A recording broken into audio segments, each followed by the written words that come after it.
Hey, what are you going? Hello, everyone. Good morning, afternoon, wherever you are. My name is Emilia Diddyquist. I am the Employer Engagement Manager at Generation Ghana, and it is a real honor to be your moderator for today's virtual panel session ahead of the upcoming Tech in Ghana London event, which I'm really excited about. Today's theme is really for us to explore how we are moving from the classroom to cloud and how we're empowering Ghanaian youth through EdTech and remote work. And it speaks to the very heart of Ghana's remote work future. How are we transitioning from traditional education to skills that enable our youth to thrive in this new digital and remote first economy and world of work? So, we're going to be joined by some brilliant group of people this morning or afternoon. And they are experts from training service providers to tech employers and innovators who are really leading this charge and efforts. So I'll be introducing them shortly. But first, just some quick notes. First is that this session is being recorded, and you can also use the chat box to drop your questions. We'll get to them during the audience Q&A sessions, but I will also take time if there are any particular contributions that need to be addressed by any of our very honored speakers here today. You can also use emojis or reaction buttons to engage. We want this to feel very interactive, as interactive as possible, even though we are working fully online. So, to frame our discussions, a bit of context or maybe setting the stage is that Ghana is brimming with young talent. We have, according to data, about 360,000 people coming out of high schools in Ghana every year. But many of those are locked out of the job market because of mismatched skills, location barriers, or lack of exposure.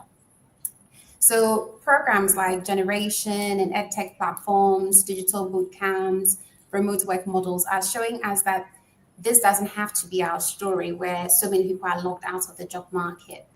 So how are we leveraging WhatsApp-based learning, LinkedIn learning to full stack coding boot camps? We are seeing that innovations can close this gap, and this panel is here to share how we will do that. So let's meet our panelists. First, we have with us Daniel Boateng. He's an entrepreneurship specialist with ALX and a leader in the digital skills training area. He's helped hundreds of Ghanaian youth become remote ready, and he's excellent at his job. Daniel, can you just say a few words? Thank you for that introduction. Do you want me to share anything else, or do you? Just a few words. Say something about yourself, what you're up to lately, and then we'll just go around and then we'll do Okay. that. Good morning, everyone. It's a pleasure to be here today. As Emilia said, my name is Daniel Boateng. I lead the Founder Academy and Freelancer Academy programs at ALX Ghana. Basically, Founder Academy is our flagship entrepreneurship program, which essentially allows us to first help aspiring entrepreneurs, early stage entrepreneurs, to ideate and then kind of convert the ideas from a startup idea into a minimum viable product to showcase to their potential clients. I also lead the Freelancer Academy initiative, which essentially allows us to, essentially allow Ghanaians to understand what are the intrinsic skill sets they have within them, and essentially how to monetize those skill sets. How do you go about identifying those skill sets, leveraging online platforms like Upwork and Fiverr to identify clients, and essentially how do you manage and deliver projects in a very professional manner as well. So it's a pleasure to be here. I'll pass it back to Amelia. Thank you so much, Daniel. Daniel, where are you based out of today? Where are you this morning? I am hiding in my little hideout in Awushi. I'm in Accra at the moment. Excellent. Thank you so much. Next, we will be looking and be speaking with Cecil Onutapo. He's the founder of eCampus, a digital skills training pioneer, pioneering hybrid models for junior talent across Ghana. And he too is excellent at his job. I have to find more adjectives. But Cecil, over to you. Tell us where you are, what you're doing at eCampus, and any other words you want to share. All right. So thanks for the opportunity. So I'm home. I'm working from home in Adenta. I'm actually in the kids' room, right? So, and what we do at eCampus is basically trying to change the narrative around the path to prosperity.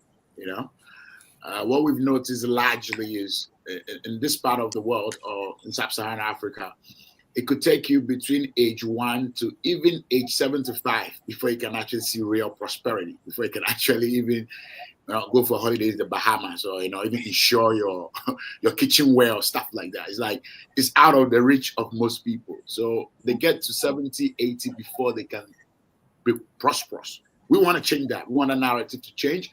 How do we bring the path to prosperity from age 1 to 30? So that at least by age 30, you have meaningful revenue, meaningful income.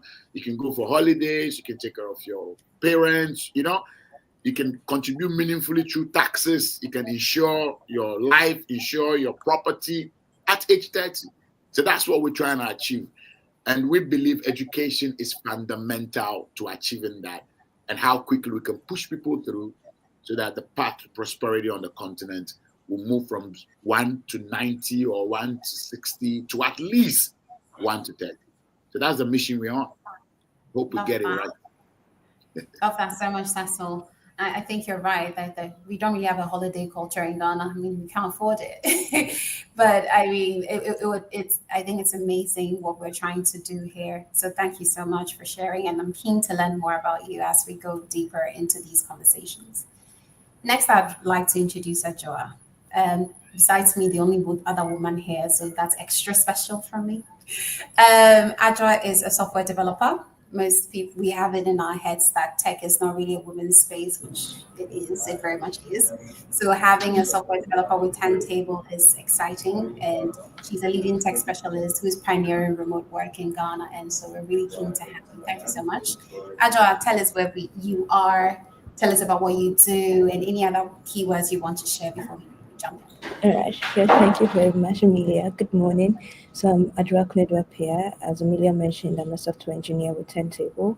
The Turntable is a software innovation company that trains young people in Ghana and then gives them the international skills they need, and then links them to jobs outside. So I'm currently with a client which is Morgan Stanley, and then I drive financial solutions there.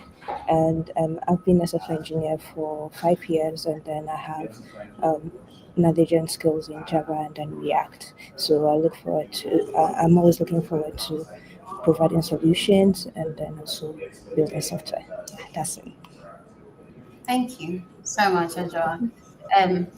You are the kind of the role model I show to all of my learners and graduates from the Generation Ghana program to say that, hey, these are women in tech. These are the people you should reach out to and try to grow your careers again. So thank you so much for just being you. And last but certainly not least is Kwame. Kwame is the president of Ghana EdTech Alliance. Your Excellency, thank you so much for making the time. He works very closely with government partners to expand access to EdTech across the country. Kwame, over to you. Tell us where you are and any other keywords you want to share. Okay. Hello, everyone again. Good morning. My name is Kwame Nyatsome, as mentioned earlier, president of the Ghana EdTech Alliance. So I describe the Ghana EdTech Alliance as pretty much the family home of all of the exciting EdTech startups and companies in Ghana. The main idea here is we're excited about technology and, how we can fit technology into the classroom. A few things we focus on lately has been on advocacy and awareness, right? So the context I like to paint very quickly is that back then, before fintech became a thing, before bank transfer became a thing, before Momo became a thing, everybody liked to hold cash. We wanted to feel it in our pockets and our bags or whatever container we carried money in. And at that time, the paradigm was that any technology that came in was going to take our money all away. And, at the point, nobody really wanted to even have that conversation as to getting technology into the financial space. But fast forward, some decades later, everybody's talking about M-Pesa, everybody's talking about bank transfer, everybody's talking about Momo, MTN for us in Ghana.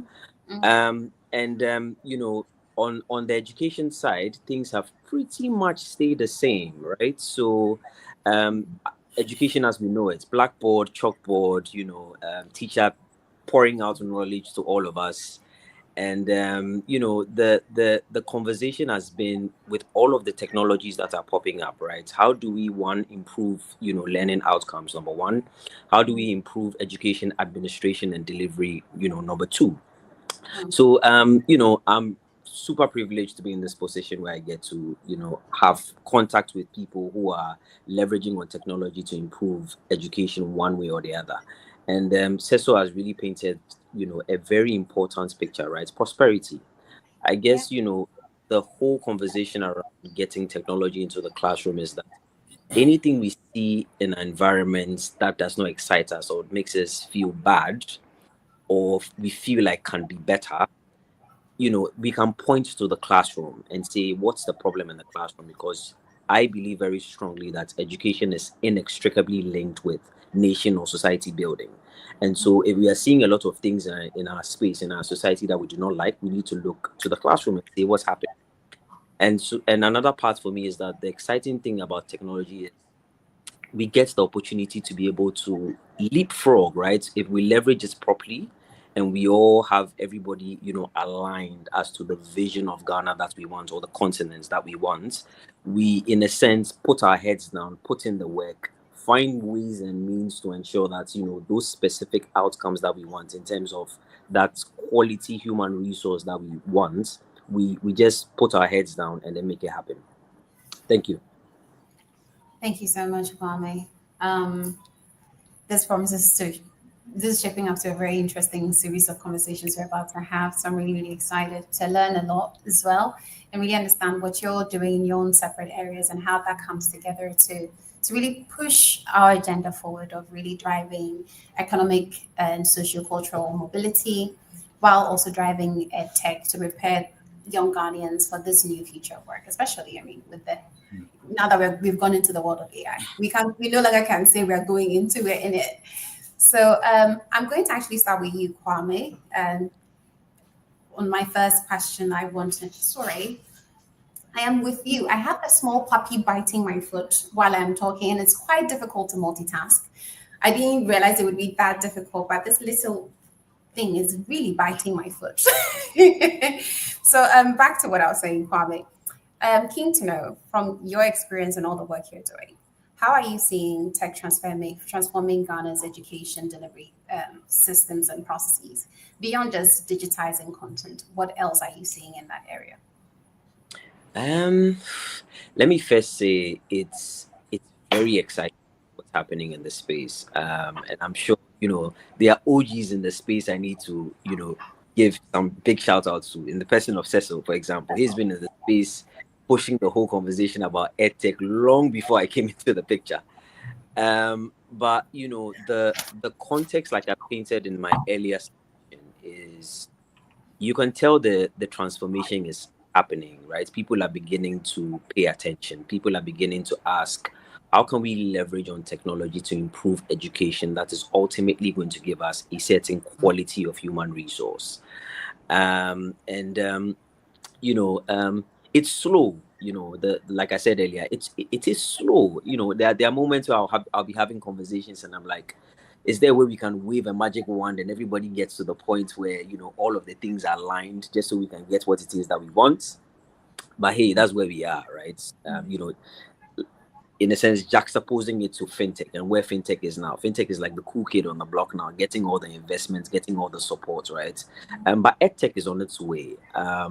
We are gradually moving from chalkboard. Now we are having projectors in the classroom. Now we are having smart boards in the classroom. Now we've even gotten to the point where students are having, tablets. Now we are having conversations around teachers having computers. So that's very exciting. It's good progress. It's very exciting. But then there are other areas where there's a lot of blended learning. So we had a lot of blended learning, noticeably in higher education. So pre-COVID, we had a situation where we had universities offering online courses. That wasn't the norm some few years back, but then it was. Post-COVID, it's like, okay, how do we get that whole conversation around online learning to, to secondary, to primary, to TVETs, to, people delivering education in non-formal spaces. Number two, which is exciting, is you are beginning to see a lot of exciting education technology startups and companies pop up. One of which is in the house. So Cecil with eCampus. If you haven't heard about eCampus, that's a problem. So there's eCampus. All of these are helping with adaptive learning. So these are adaptive learning platforms. There's the whole conversation around personalized education. So the opportunity to be able to help students revise, take mock exams, and then get instant feedback. Right. I'm sure Cecil will talk about eCampus and the amazing stuff it's doing in the space. Number three has to do with teacher empowerment, right?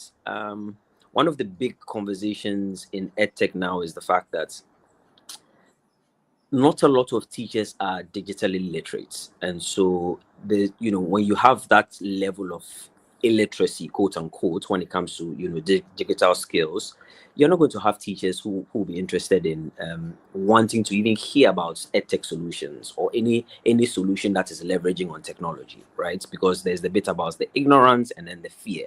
But then we've seen over the period some really massive moves from governments, for example. So there's the Ghana Accountability Learning Outcomes Project, popularly known as GALLOP, that was supporting over 40,000 basic schools with digital tools, pedagogical support, content delivery to improve, literacy and numeracy. So all of that, and I'm sure, I think last year or last 2 years, we had the whole conversation around one student, one laptop. We had one teacher, one student, one tablet, and then one teacher, one laptop. All of these is just showing a certain awareness of the importance of the phase that we are in the world lately, right? There's also the bit about another exciting bit that I'm really excited about, the conversation around edutainment, right? Entertainment and education and entertainment and gamification overall. Right. So back then, I'm sure all of you can relate. If there was any conversation around, playing games, your parents were very strict. I didn't play games till I'm sure a little after SHS or even uni. My mom didn't buy that. You are not going to have it. Right. But then we've gotten to the stage where we are having local actors on the ground who are coming up with, solutions where they get some understanding of what's happening in the curriculum and then gamify that learning experience, right, in a way that gets students to be engaged, to be to want to in a sense find ways to win, that competitive nature, so they're leveraging on that competitive aspect of learners, right, and then finding ways and means to ensure that we roll out a game in a way and manner that gives us that outcome of them understanding a certain particular topic or subject. So all of these are things that are popping up in the space that's really exciting. Are we there yet? No, but then there are lots of signs that gives me a lot of hope. Sorry, I was on mute. I love that. Thank you so much for sharing. And I think the next obvious person to share his thoughts will be Cecil. I mean, we've mentioned your name a few times. I'm really keen to hear your thoughts in the space as well.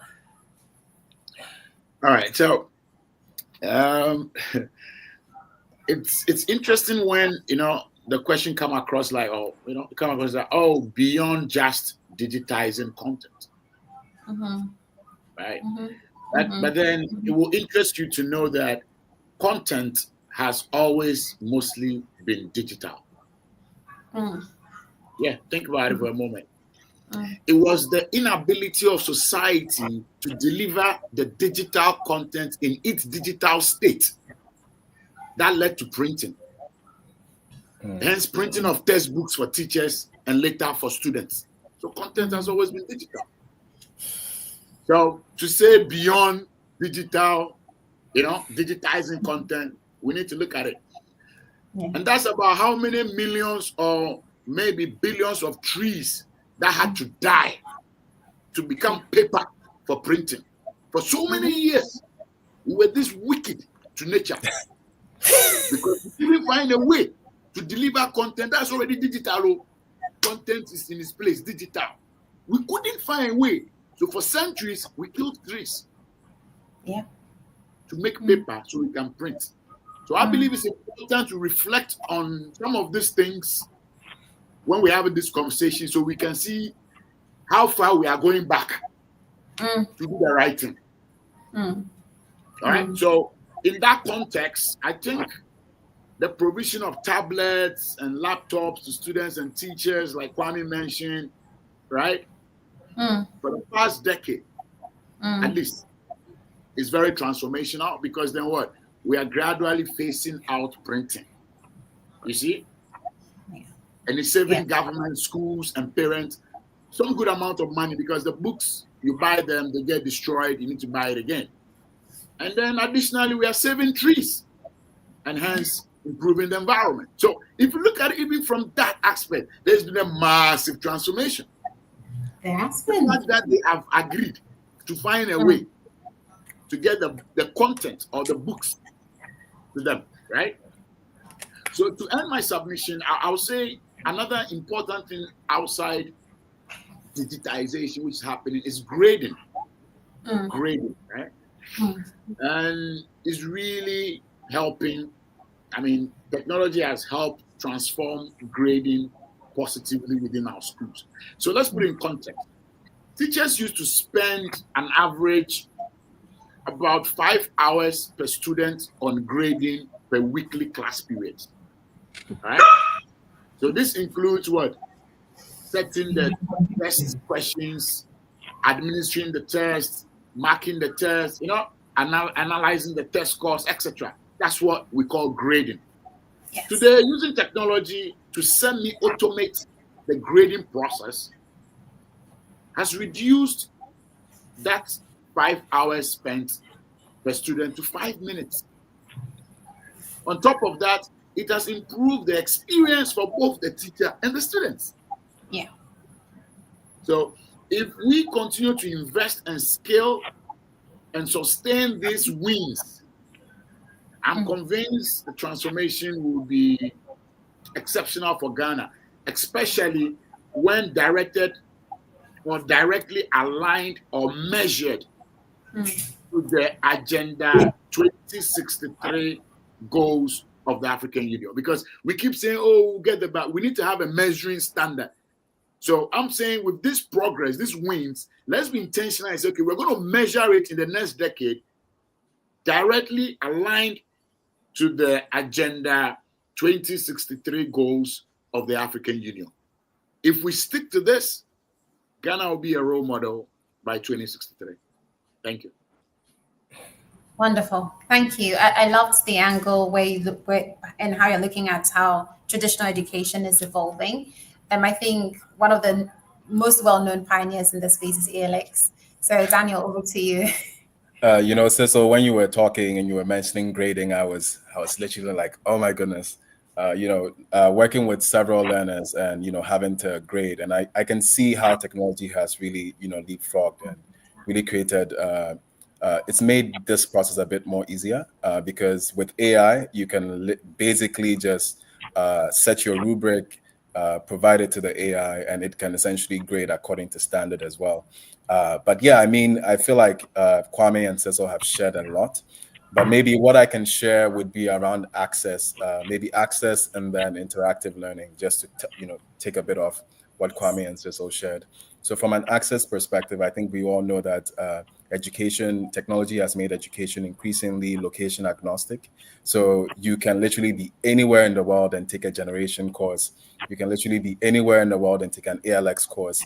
And essentially, it's made it easier for people to have access to education that they otherwise wouldn't have had access to as well. And I mean, if you look at it from an interactive learning perspective, I'm just going to leverage what we did during our Freelancer Academy program. So essentially, we leveraged AI to create simulations, essentially allowing our learners to, be in the space or be in the position of a hypothetical scenario where we have a hypothetical freelancer going through, 5 days in the life of a freelancer, and then watching them take decisions within the simulation, within the scenario, and seeing real life outcomes especially they'll see metrics. So if they select, okay, do you want to take additional tasks from your client, even though you haven't agreed to take those tasks in the contract, they take it, and then they see that, oh, they get more money, but then their mental health goes down because you are overloading yourself with work. And this essentially allows them to really understand how they can go about managing projects with their clients, making sure that they are taking decisions that effectively puts them in the right headspace as well. Not just taking all the money, but also being in a space where you can make enough money, but then have enough time to recover, especially when you're delivering projects for your clients. So yeah, this will be it for me. That's fantastic. Thank you so much. I'm really keen to hear Adjo's thoughts in particular around the education system. We talked about how tech is allowing us to transform and digitize our content very quickly. In your experience, is the Ghanaian education system adapting fast enough to the needs of the future workforce? What we're doing right now, is it working? What more needs to happen based on your unique experience and background? Right, so I think just like Kwame and Cecil mentioned, they are doing their best, but I don't think it's fast enough because technology in itself is fast-paced, and then it keeps transforming day in, day out. But it's a good start, but there's still more that can be done. But also with communities like eCampus, EdTech, it's a way that we're able to bridge the gap. So for me, for instance, and most of the knowledge that I know and I'm applying on the job was not necessarily entirely from school.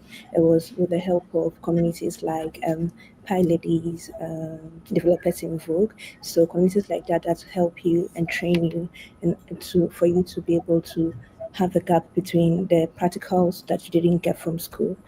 And because school gives you the theory, and then these communities help you to understand what the businesses need, what the outside world is looking out for, and then you're able to pair the two. So I think that's what most schools can also do, though they are trying to digitalize stuff. Is also work hand in hand with some of these communities like ALX as well, that continues to train people so that there could be sessions, extracurricular activities where people need to come in, and then there's not we're able to bridge a gap between the two.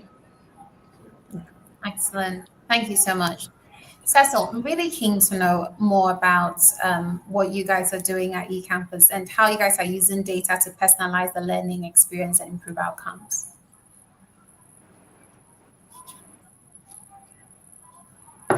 Sorry, you're muted. Okay, sorry. Okay, so before I even dive into what we do at eCampus, I just want to put this in perspective, right? This whole idea, this whole narrative of future of work.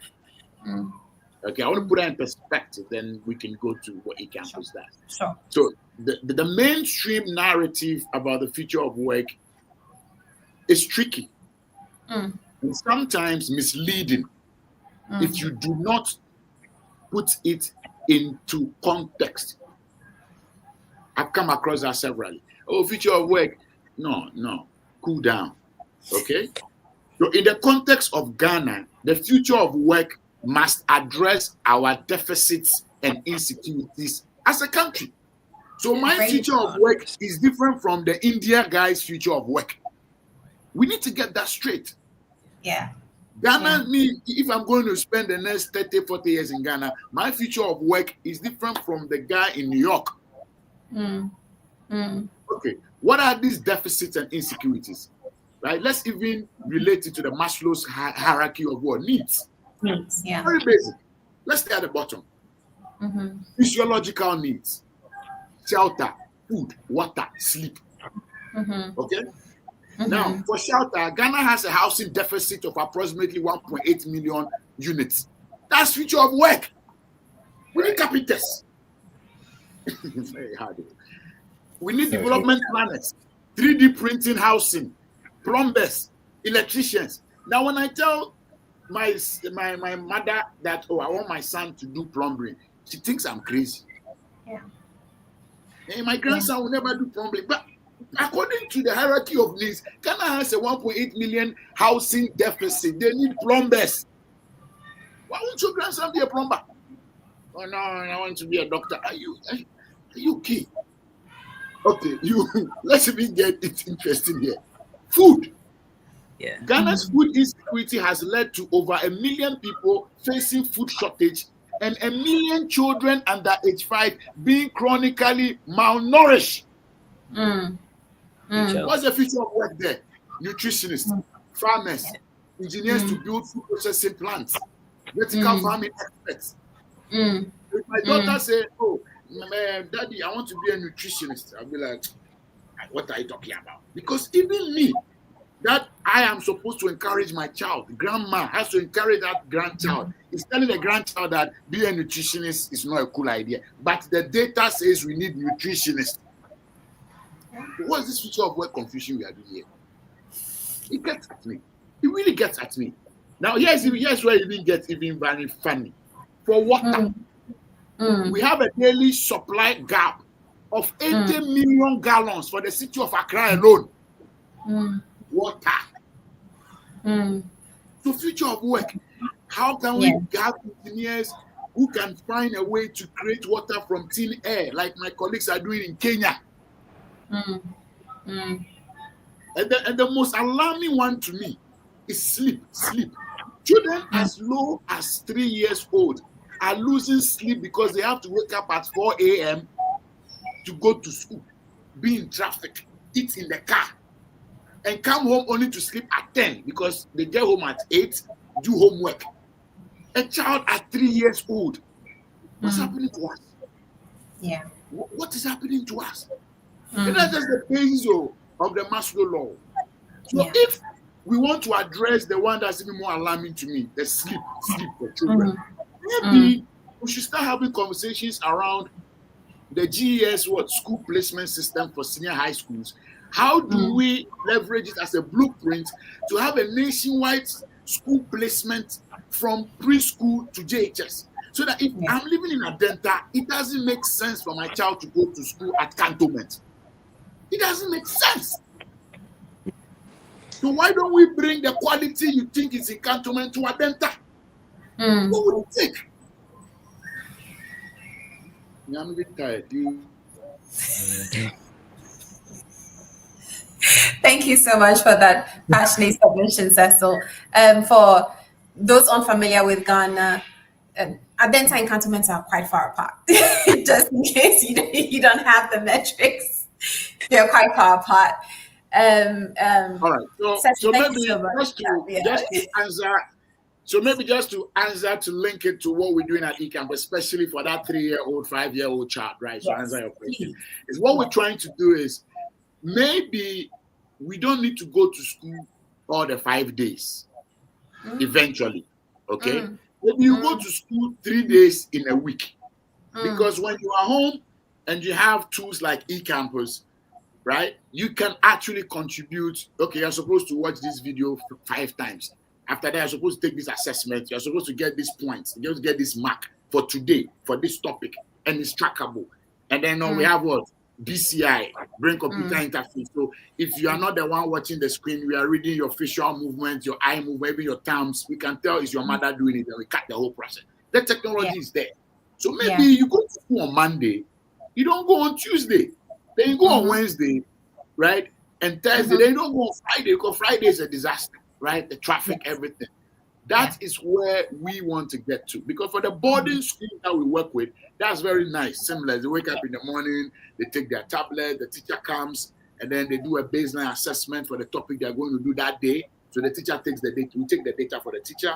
The teacher uses that data to say, okay, based on the scores, this class, I know this group had 20%, this group had 90%. So I can tell their strength and weakness immediately. And that influences the teacher's pedagogy approach and how to even put them into groups so that peer review, they can help each other. So we're able to get all that kind of data, right, to help teachers especially understand the real needs of students. Right? And then parents also have access to that kind of data because we believe, especially from our experience, we believe that the most frequently you give parents feedback on their children's performance, they are willing to invest more in their education. So if you wait 3 months for them to vacate and then you give them a terminal report card and they don't do well, it's discouraging for the parent. That's a whole 3 months one waste. I've thrown money away. But when we started giving them reports on a weekly basis, and they're able to see that the child's progression is quite interesting, then we say, oh, okay, to help your child improve, maybe another $1 for this particular activity outside of the curriculum can help the child. And the mother is ready to pay $2 because they can see it progressively. So those are the kind of things we're using data collected from learning behavior on eCampus to try and influence behavior outside of the classroom, meaning the parents' behavior, the administrators' behavior, and even the regulators' behavior. So hopefully these things become mainstream and then we get somewhere. Thank you. Thank you so much, Cecil. That was a fascinating submission. I think the big benefit as well is that you are also causing children and even young adults to own their own development journey. I don't know if it's a singular experience, but it felt like you had to go to primary school, junior high school, and if you speak good English, then you're going to be a journalist or a lawyer. If you're good at math and science, then you're going to be a doctor. It's kind of set in. But I love how you're incorporating synchronous and asynchronous learning, and also in a way also influencing the wider community. Our generation, one thing we actually have to include in our stakeholder engagement is really clarifying to people that, like, when you're taking classes from home, because we run fully remote classes in some cases, is that the parents shouldn't think that you're at home playing on your laptop. You're actually in class, you're working, or not think that you're a fraudster, because that too actually, because what do you do that you're on the laptop from morning to evening? It's a question we've had a few times. So I really love how you're incorporating all these learnings to really influence at a stakeholder level. I find that fascinating.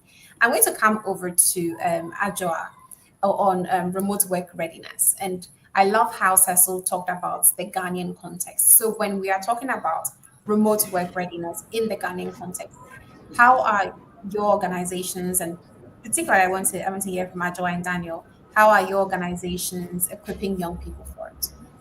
Adjoa, shall we start with you? Okay, so I think when it comes to remote readiness in Ghana, affordable internet supply, affordable and consistent internet supply is important, and also being able to have power supply as well, because if you're working, you have to be available during your working hours, and then you need internet to be able to be available, and also power to be able to be available. So that is very important. And then what we do here at Tentable is, though we have some days where you get to work from home, we also have an office space that has internet and then also consistent power supply. So should you lose your power at home or anything like that, you could quickly rush to the office and then have work done. Yeah. But in general, as a country, I think having internet bundles being a bit affordable will be great. Yeah, it would be great for remote work and all that Cecil spoke about, because sometimes some parents wouldn't want to do that because they'll spend a lot on internet. Yeah. I appreciate that. Adjoa. Daniel. Yeah, I mean, I feel like Adjoa touched on a really important aspect, looking at connectivity and how, hubs can, serve as places that allow, digital learners or people who are, in remote workspaces to really leverage, hubs from generation and then ALX to kind of, work on delivering their different projects as well. But I think I want to look at it from a different perspective. If we can look at it from a skills perspective or a mindset perspective, at ALX, before any learner touches, maybe if they're interested in software engineering, backend engineering, we essentially take them through what we call the ALX professional foundations. So the professional foundations essentially is where we start to instill the right mindsets. How do you lead in your role? How do you lead in, your organization? tech, tech foundations, how do you acquire the necessary competencies to leverage the required tools or platforms for the industries that you'll be focusing on? When it comes to entrepreneurial thinking, how do you think like an entrepreneur when you're in a remote work, when you're working for, an international organization? Instead of going to your manager with, a problem, how do you go to your manager with a solution? And then they can see you and say, oh, no, he didn't come to me with a problem. He came to me with a problem and a suggested solution. How do you communicate for impact? If you are a software engineer and you're really good at coding, how do you might be good at coding, but then you also need to be able to articulate your thoughts in a very concise manner to either your line managers, your colleagues, or even if you find yourself on a freelancing platform, how do you ensure that you are navigating those conversations in a way that it's speaking or it's seeing you're a professional as well? So for me, looking at mindsets and then bringing the mindsets to the technical skills, I'll say it's a combination of both. Because what I've noticed is, we can have we have programs that we run, but then you realize that people come on board and they cannot navigate Google Suite or Google Suites. They don't know how to, put together. They can have a Google Calendar and they do not check it. But then you're also looking. You want to be a virtual assistant, and these are tools that you need to be very familiar with as well. So making sure that the basics are covered before they even interact with someone who is not based in Ghana, someone who's based outside Ghana. And the purpose of doing this is to ensure that we are putting out well-rounded professionals, not someone who has, solid skill sets in coding. I can code, but then when it comes to public speaking, I'm freezing. And I'll be honest, public speaking is not for everyone. People would rather die than, speak in public. But making sure that we are really investing in the basics before progressing them to, a stage where, they might find a bit more challenging. So yeah, I think this is my thoughts on remote work readiness as well, especially from an ALX perspective. I love that. I really do. And I love how you talked about mindsets, because I feel like some of the biggest impacts we've had our generation as well has been just around the mindset shifts. Because I tell our learners every time that the decision of whether or not to hire you, how much to pay you, will all be made at the interview. The employer won't say, come and work with me for 30 days, then we'll negotiate after that 30 days to see how much you're worth. Your ability to speak properly and really understand how to leverage these behavioral mindsets and what I call them employment readiness skills, I think are like vital to how much you earn and your employment prospects. And I think that's the key thing I found really lacking in my conversations with job seekers is that people reach out to me on LinkedIn and say, I'm looking for a job. Here's my CV. I'm like, okay, what job? You don't know.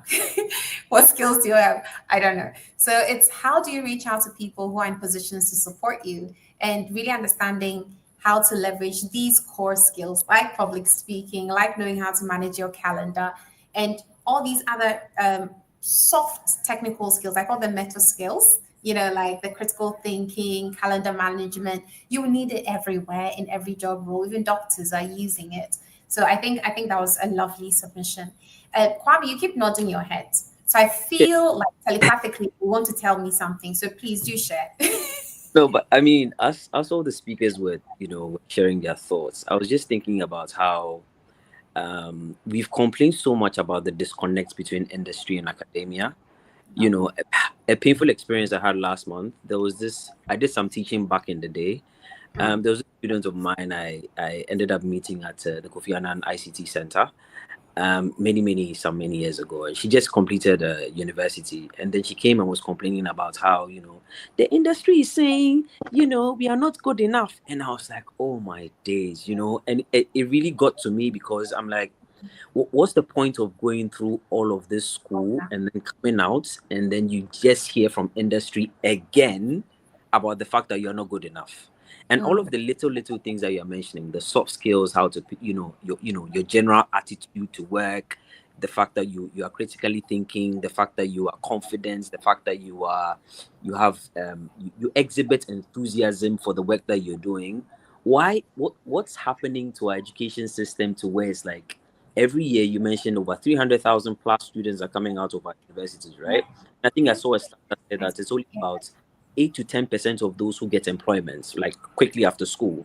10%. So 1 in Ghanaians will get a job in their first year out of tertiary, and it will take the other 9 up to 10 years to get a job. That is It just goes back to the point Cecil was making. I think there's a huge disconnect in the education we are receiving and what that education is supposed to, put us in the position to do. There's really that disconnect. So I was just thinking randomly, I think some 2 days ago, and I was like, why is our education doing this to us? So you know how a lot of us are coming from households where our parents some went to school, some didn't go to school, some were very active in business, so some trading here and there. So let's say, for example, my mother was a corn, she sells corn, right? Maize, corn, either boiled or grilled, whatever. Yeah. And then she manages to gather some money and then take me to school. She takes me to school just so I'm able to, of course, familiarize with others, connect with others, and then put me in a position where I have the attitude, skills, and all of the other things that come with education, just so when I come back, what she has been doing for God knows 10, 20 years, I now critically think about how to improve that. So it's the reason why even when we mention words like startup, immediately you are thinking about employing the Silicon Valley model. Meanwhile, a startup could simply be what your mother has been doing for years, but then just based off going to school, you now come back and go, how can we go about this, in a way that is progressive, that can sustain us for maybe like 100 years, but nobody is thinking like that. So it's very frustrating, to be honest. And I'm happy, Tech in Ghana has put this together. Just so we are having these conversations, because tech is pretty much taking all of the hurdles that we had, all of the frustrations that came with the manual bits of delivering on education, right? So now it's about, if you're able to leverage if you're able to deliver on education with all of the tech available, with all of the curriculum and all of those things aligned. Now it's about, okay, what's the mindset shift we want to have with our human resource? Yeah. That's where the conversation has to be. And maybe just a little suggestion to Turntable, ALX, and then maybe generations. I think one of the things that I would suggest is maybe before students have that lesson, let's play this song that has been so popular. We all sang it back in school, Yenara Assassini, right? Or maybe they should sing the Ghana, the national anthem. Yeah. I think we are forgetting that we have a responsibility to this space that we are in. If we are going to go the religious Christian route, I strongly believe that God puts his best soldiers in the thick of the war, or where he knows they can potentially make a difference. And so with that space that we are in, the question is, how are we thinking, how are we strategizing, how are we putting ourselves in a position where we can develop this place to benefit us in it? There's that disconnect. So everybody is getting education. We are mentioning fanciful things, future of work here. People are even studying just so they go and work for people outside of here. It's like you don't want to have anything to do with here, and that's a problem. There has to be that mindset shift. I liken it to the story of the talents, right? We are hiding our talents under the ground, and others are doing what they can with the talent and then multiplying it. We are hiding it. We don't want to have, it's like, just so I don't go on and on. Basically, what I want to say is, beyond the technical skills, right? The focus now has to be on the mindset shift, understanding that we have a responsibility to this space that we are in, right? And finding a way to tie it really well, just so when people get educated, they know I have a responsibility, right? So instead of calling us there's this term that has been used quite often lately, where we empower people with education, right? And then they come out as there's a word they use, it's not coming off to mind.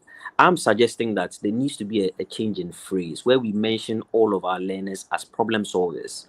They need to understand that they are problem solvers. They owe it as a responsibility to this space to improve this space with the education that they've received. Thank you. Emilia, Okay. if I could just share something. Please. I mean, I think Kwame said something really poignant, and I'm just going to share from my experience. For me, I believe innovation starts early. I think for the Ghanaian context, it's starting way too late. I mean, if you look at China, kids are doing crazy things in kindergarten, in grade 1, 2, 3. And for me, what I believe is, if we go a step back, go to junior high schools, go to senior high schools, and there's something I do on my when I'm off work, instilling entrepreneurship fundamentals to people in junior high schools. You cannot underestimate the power of a 30-minute masterclass, of a 30-minute deep dive into a specific topic. Because when I use myself as an example, I mean, I was only exposed to entrepreneurship fundamentals at 25. And at 25, no, I think 28. And it was just a book, Lean Canvas Model, and went through the book, started a business that year, making revenue that was, more than, I would say, the salary I was earning in my previous job, and then understanding the context of, what entrepreneurship can actually do for people. But now, if we go backwards in time and say entrepreneurship in junior high school, entrepreneurship in senior high school, introducing innovation concepts, data science, cybersecurity, because if we are able to provide our youth with the right information at the right time, imagine someone going into university with a certificate in virtual assistant, having a virtual assistant certificate, having close to getting a cybersecurity certificate, close to completing a data science certificate. They go to the university and they have a 360 view of all the opportunities available to them. But right now, they're going to university, they've done their WASI, they've done BEC, they go into the university and it's okay, this is the track I'm in. But if we can provide those innovative concepts to them in a way that is practical and in a timely manner, so it's the key word is timely. I think there are interventions that we can create, and we can start seeing people who are coming out of universities knowing exactly what the opportunities are. Imagine coming out of university and not knowing how to leverage Google suite, not knowing how to leverage use a Google Calendar. More common than you think. Not knowing that you have these opportunities in data science, in software engineering, and virtual, being exposed to these concepts a bit earlier. I think that is what I think. For me, I think the key there is innovation starts early, and it's something that I'm really passionate about. It's something that I'm working on as well. Love that so much. We are out of time. Just want to say if we have some questions in the chat. There are quite a few comments. A lot of people want to dial in and actually share this as well, but unfortunately we're out of time. Feel free to reach out to all of our panelists after this on their LinkedIn, and I'm sure we'll happily respond to whatever questions you have, any insights you'd like to share with us. I think this is a conversation that is a nuanced conversation. It is not just from a job seeker or a learner perspective. It's also about what's the responsibility of education systems, what's the responsibility of employers, and really look at it not as a monolith, but how do we break down the different nuances to prepare ourselves for the future of work.